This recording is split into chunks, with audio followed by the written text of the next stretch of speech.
How's it going, guys? And welcome back. Wandering Beast here, and today, as the title says, we're going to cover this 3V gear bag. If you go back to the beginning of COVID, I did a review on their smaller EDC sort of posse bag. It was a sling shoulder bag, and if you've been following my channel forever, I've been doing Maxpedition and other sort of tactical EDC bags and backpacks and everything, you name it, for many a year. And this is no different. So I've had a chance to test between the two packs the durability. In fact, the only thing I've ever had fail is I had just this week had a zipper pull fail on the 3V. And this thing is no different. Hopefully you can hear me over the wind. We're out here on a little 3-day quick winter getaway, and we're going to cut it 1 day short. It's supposed to be 4 days as we have a storm coming from the south, and so we're going to hightail it out of here. Alright guys, let's just talk about the uses of this bag for a little bit. Now, EDC bag is synonymous and it's superfluous for what you need. This 40 liter I think is an absolute perfect size for everything. I started carrying it for a while then fire as just my truck bag, so it had all my personal gear, everything I needed as a day-to-day that wasn't part of my tactical loadout for actual fighting fires. This was it, in and out of the truck all summer long, just to see how it hold up to the abuse. I will say that its slightly tactical nature is very subdued. There's something to be said about that gray man mentality. If you guys have followed the channel, you know I've tested lots of bags, from VanQuest to Maxpedition and all the tactical goodness that's out there in the world. But when you start traveling, or even just around town, my customers, my audience, my friends, everyone gets back to the same thing, is they want a rugged bag that's going to hold up, that's made out of the same materials, but they don't want to look like they just jumped off a C5 Galaxy from Iraq. You get some strange looks when you're going through airports in Argentina with a Maxpedition bag. You immediately are accused of being some sort of military or tactical guy, or they assume you're down there for some sort of hunting or fishing expedition. There's a lot of things that just say, to people watching you, they get ideas about you by what you've got on. So this 3V gear, I like its tactical subduedness. It is very sort of urban tactical. Even though it has some laser cut molly, which we'll talk about into the detail videos, I've absolutely loved it for everything that I've done. This has been in kind of some day hiking rolls. I haven't done any overnights in this except for one, which was kind of a get home bag scenario, which again I didn't film. A lot of these I do off camera. And as well as even during COVID pandemics, I've had to do some traveling by airplane. And although not the most glorious thing right now in the middle of all the craziness, this thing held everything I needed. It allowed me to take everything that TSA would let me take, and that way I had the most capable, all the capabilities and the things that I wanted on there. In case things got even weirder, I had what I needed to get home to my family and to be self-sufficient while I was away from the family. So let's dive on into a closer look and see what this pack is all about. Right, immediately on the front, you're going to see that laser cut molly. And immediately, you're also going to notice I don't put any bags on the extra side of this.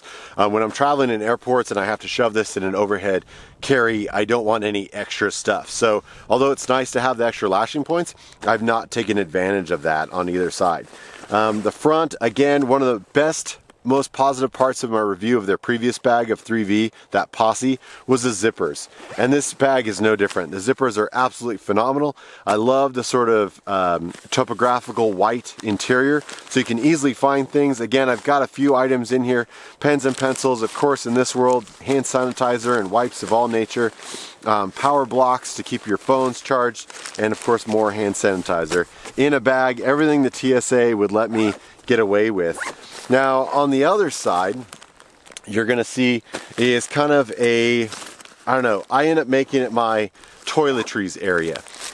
It folds out. Again, I've got some tools in here that the airlines will let me carry. I've got a whole stack of backup masks in a Ziploc bag. Also, I've got some gloves. And then in the zippered pouch here, it's just more things. Here's some winter pack, overnight travel, keeping everything lightweight for your toiletries. And for Wildland Fire, that's pretty much what I did. This was my toiletries kit on the outside. On the opposite side, you have a nice mesh neoprene kind of base water bottle holder, and this will hold everything. A big Nalgene size does get a little tight depending on how much stuff you have loaded into the bag, but it basically worked for every water bottle that I've needed it to. In the very top of the lid is basically a sunglass holder. Right now I've got the Akupa hand warmer, but it's a soft lined, small, easy to access. You know, I put a number of different things in that over the years of just whatever I could use. I rarely use it for sunglasses, but just having that top access for small items is sure nice. One more little secret stash component. Again, I rarely put my passport or anything into a bag. I always have it on my person. However, there is a nice good size stash point. So around town, if you want to have more of a CCW concealed, or you want to have a little stash pocket, that's here in the hip belt.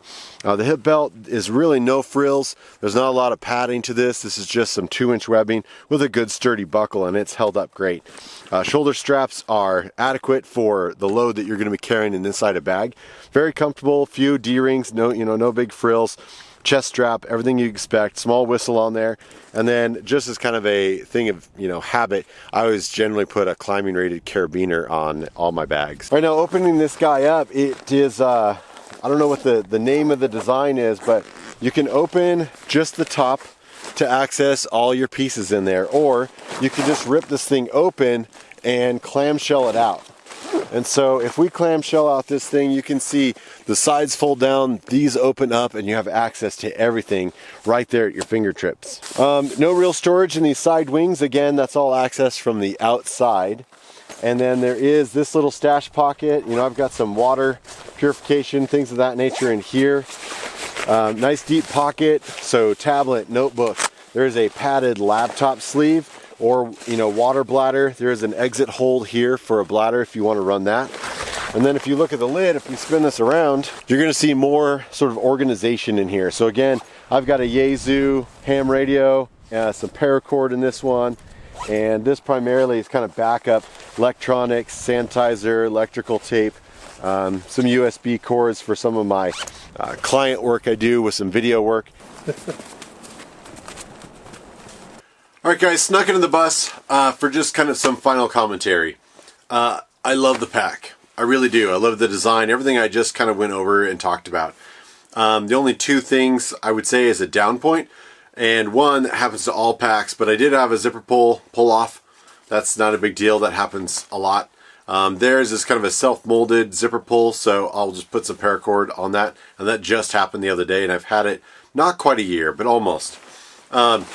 The only other negative isn't really a negative, and I'll put in some shots here, but the back mesh is just what they call spacer mesh. It is extremely popular in all backpacks right now. It's easy, it's comfortable, it molds to you, it wicks away sweat, and the issue I bring up is not going to be an issue for everybody, but the more, I guess, biosecurity conscious that we become as outdoor enthusiasts, it is inherently more difficult to clean this.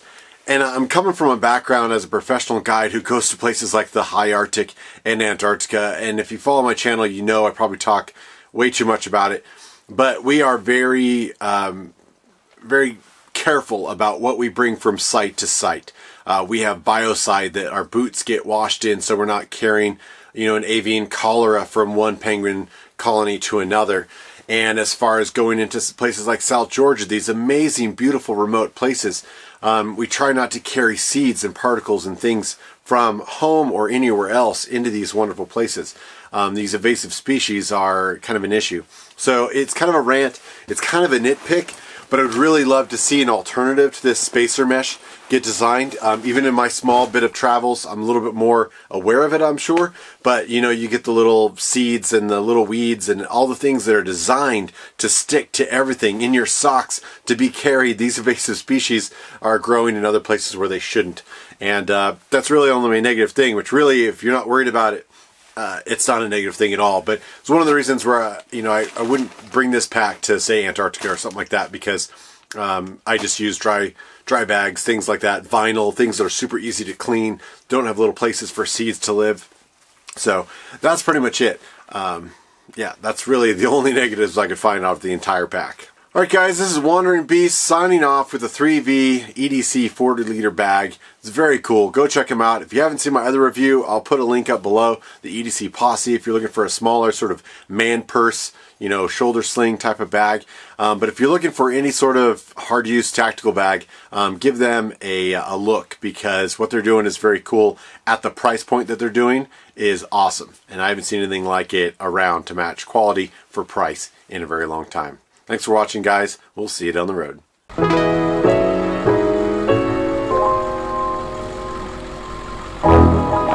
Thanks for all the love and support. You guys are amazing.